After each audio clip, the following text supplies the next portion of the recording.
I'm Giles, VP for Net Zero with GreenBiz. I want to talk about two seemingly contradictory things that are happening in carbon markets. One is the explosion of interest in carbon credits. There's so much demand that the market almost quadrupled between 2020 and 2021.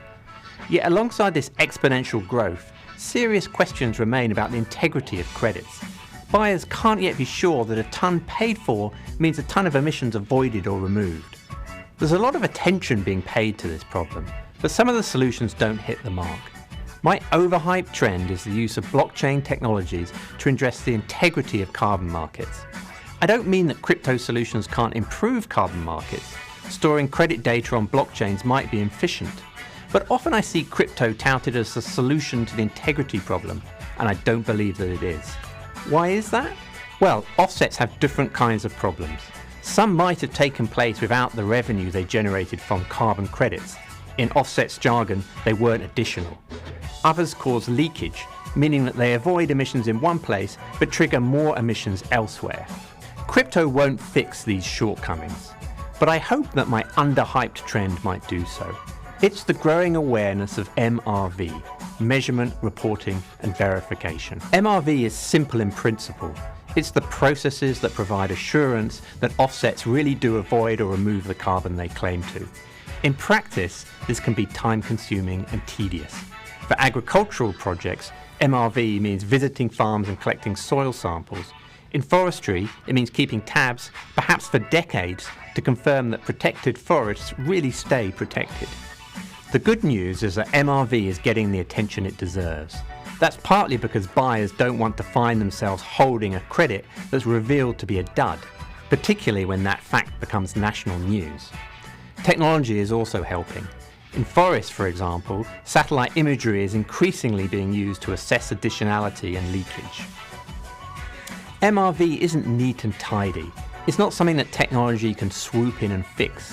But unless we get it right, the growth we're seeing in carbon markets won't translate into growth in the metric that really matters, which is getting to net zero quickly, measurably and globally. I'm Theresa Lieb, Senior Food Systems Analyst with GreenBiz. Over the past few years, I've been delighted to see food climbing up the climate concern ladder of consumers, policymakers and businesses. People finally recognize that we need to change how we produce and consume food to secure a livable climate. But this concern hasn't always led to the most impactful solutions. The overhyped trend I'm seeing today is the addition of more sustainable food options to menus, supermarket shelves, and online stores.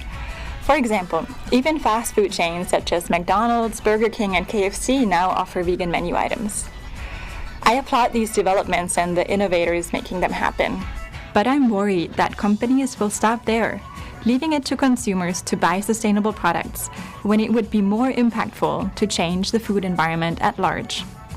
This brings me to my underhyped trend, changing the default. Rather than giving consumers climate-friendly alternatives, companies need to make these options the standard.